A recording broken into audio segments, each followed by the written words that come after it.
What's up guys, my name is Tim and I've been fixing BMWs for over a decade now, and this is the cheapest E90 on the market. This is 2006 BMW 330i.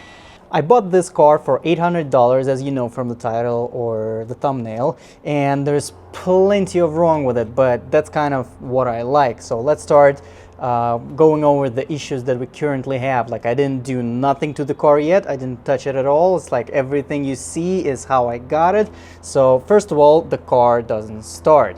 Initially, it's been said that the car back to the driveway didn't start, and then drained the battery. Basically, the guy replaced the battery, still didn't start. Like, and then they started like doing all some crazy stuff. Like, I mean, if you look around, it's like everything is taken apart. It's like, this is ridiculous, because first of all, if this engine doesn't start, I would replace the starter, and there is a fault code for starter operation. It's in there, and I'm pretty sure that's what it is. So let's move off from, it's like I can see a lot of stuff in here under the hood. So I see all kinds of weird stuff. Well, of course, a lot of things missing, all the rubbers, like there's a lot of parts in the back seat, but for some reason, tape of the mass airflow, the red tape, then there's a gray tape right here for no reason. It's like they tried to mark something or whatever. It's like, doesn't really make any sense. So it's like, I mean, this is just electrical tape for the connector. It's like the hose, like this coolant hose is not the way it's supposed to be. So we'll replace that eventually, and then you can see everything open up right here. All the fuses are hanging around. It's like usually nothing happens in this DME area, basically, not really. It's like they connected those two even though they are connected internally. It's like that doesn't make any sense. Like all of this stuff, it's like this is the engine bay. The only other issue I see basically is the valve cover gasket leak, so it's leaking over there. There's plenty of oil, and there is of course water here, water there, water inside the car. Let's get to it. As you guys can see, this is dry foam and this is all a wet one, and there is plenty of water right there. So it's like it's all wet. I'm pretty sure I will have to just remove the carpet and replace it entirely. Probably. Not sure yet, but we'll see. But in my opinion, that will not prevent the car from starting. All the wires are insulated, so it's all pretty good, most likely. Once again, I haven't done anything to the car yet, so we'll go from there. We'll see what happens. So now in the trunk, I did charge the battery already. This is still a good battery. We do have like the covers missing here.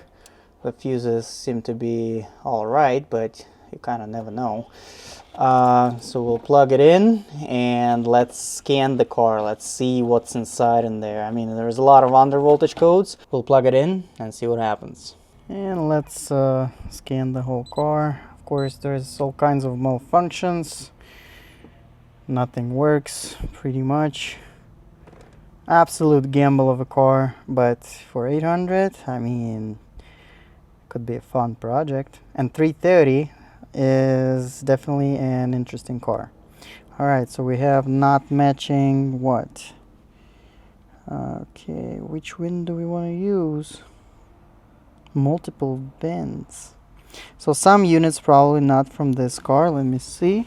So we're gonna use the second VIN. That's a VIN for the car. Maybe the cast has been replaced or something like that, but we'll see. Car recognizes the key, everything's okay. Maybe FRM module have been replaced, like one of those things when the VIN number doesn't match. Like it's that's a possibility.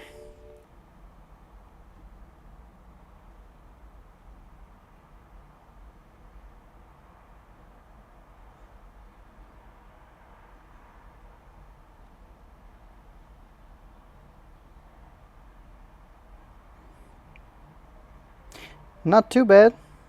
Alright, so we have all kinds of malfunctions, communications issues, throttle body for some reason, but it's all probably related to the battery. So let's clear everything and see what happens. Not everything will probably go away, but just clear all the fault codes. Let the car be normal for a second. A lot of lights malfunctioning, the tail lights, parking lights, like the halo rings, all of that. So FRM is definitely under pressure. ABS, something's wrong with the ABS, so everything's current in here. Probably the ABS unit needs to be replaced, most likely. So when we try to start it, let's see what happens. Probably nothing. Yeah, so you can hear the power surge, but nothing happens.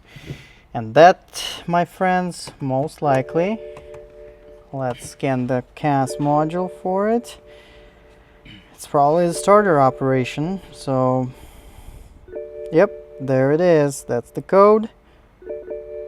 So let's try that.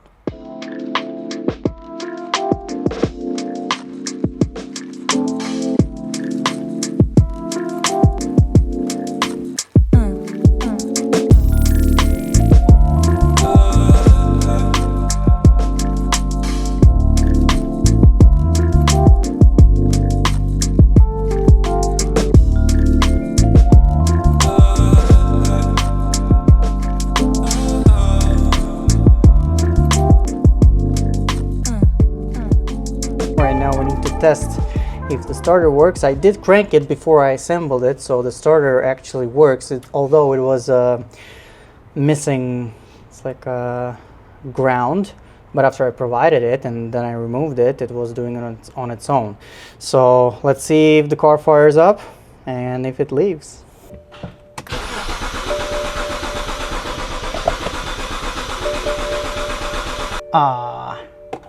It would be too good. Now the car cranks but doesn't start. What does it mean? We either have a firing issue, which would be the DME issue, or we have a fuel supply issue, because it sounds reasonably okay. So what are we gonna do? I mean, you can always check the fuel pressure and everything, but the simpler solution is the brake cleaner. Spray it into the intake manifold. And if the car starts just for a second, that means it's a fuel supply issue. That should be more than enough.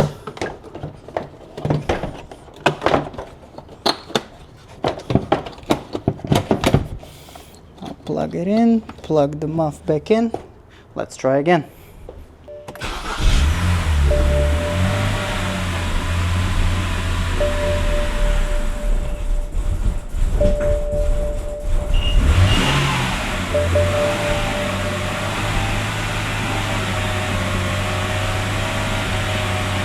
So here's what happened, guys. The car is running, and it's running actually pretty good, decently fine, although it's smoking like crazy from the valve cover gasket leak, but we'll fix that later.